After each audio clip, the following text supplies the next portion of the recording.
All right, let's talk about something we all kind of feel in our bones, right? That feeling that just getting away, seeing something new, it just makes us happier. But, is that just a feeling or is there real science behind it? Today, we are digging in to answer that one big question. Does travel actually make you happier? We're going to go way beyond just the nice vacation photos and the stories we tell.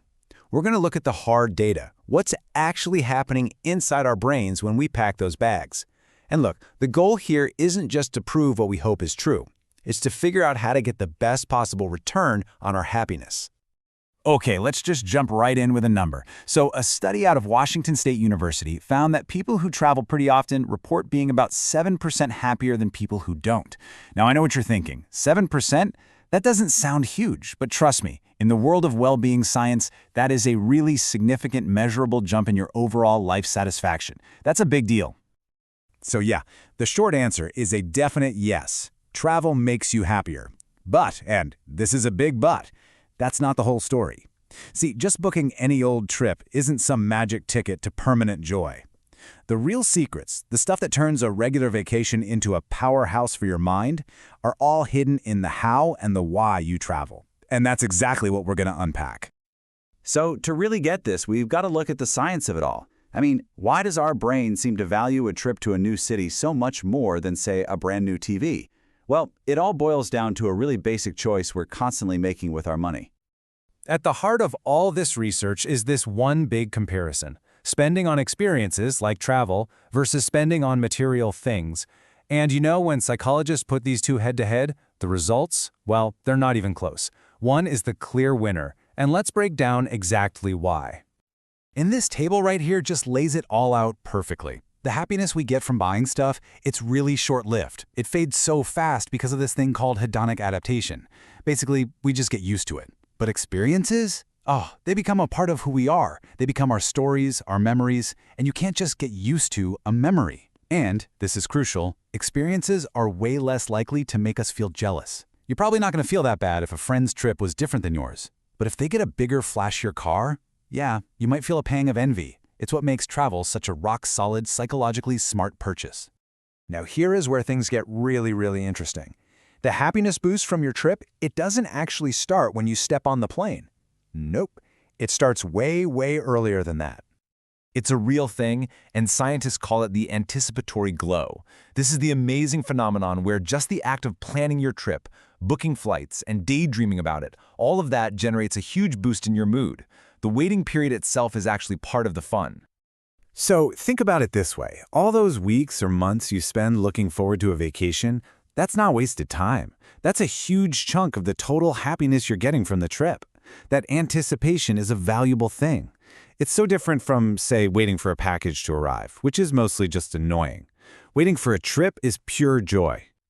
Okay, so you're feeling great before you even leave, but what's happening during the trip that makes it so incredibly powerful for our well-being? Let's get into the key things going on in our minds. One of the biggest things at play is what some researchers call the stress-social bridge. It's a simple two-step process. First, travel literally takes you away from your daily stress, right? That lowers your stress levels. And once that stress is gone, it frees up all this mental space and energy to connect more deeply with the people you're with. It's just a powerful one-two punch for feeling good. Another huge factor is hitting what's called a flow state. You know that feeling when you're so completely absorbed in what you're doing that time just flies by? That's flow. And research shows that when a trip is built around your real passions, an art lover getting lost in a museum or a hiker totally focused on the trail, you get so much more out of it than just generic tourism. You're tapping into that deep, rewarding state of engagement. And of course, the kind of trip you take makes all the difference.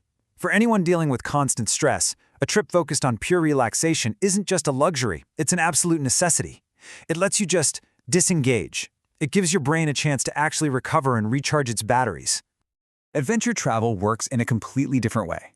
By throwing yourself into new challenges, like, say, trying to find your way around a city where you don't speak the language, you're basically proving to yourself how capable you are. This builds real emotional resilience and boosts your self-esteem, all while your body is literally lowering its stress hormones.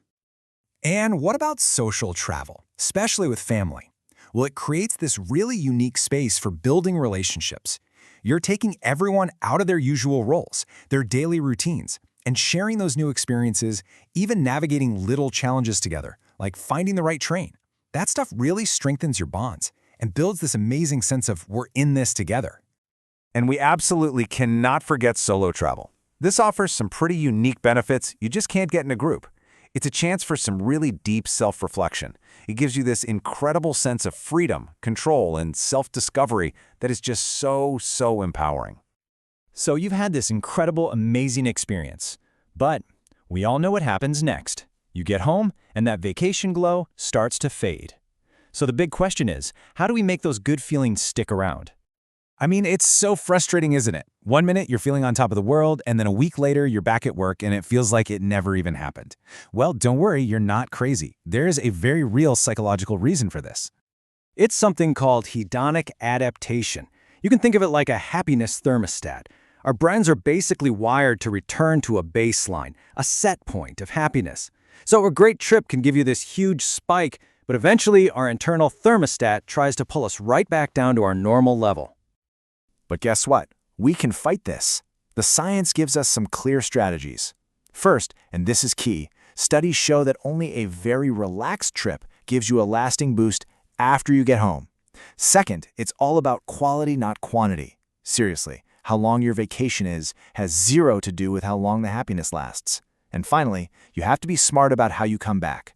Ease back into your routine to avoid the post-vacation blues, which are caused by a real, physical drop in dopamine in your brain. So, if we put all of this together, we can start to see travel a little differently. It's not just a fun expense, it's a real investment in our well-being. And like any good investment, you need to know how to protect it.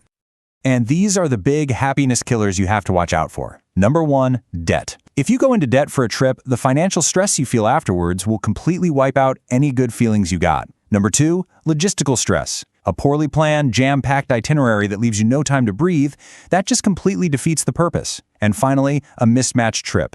Like going on a wild adventure when your soul was really craving a week of sleep, that means you just aren't going to get what you need. So as you think about your next trip, remember it's so much more than just a getaway.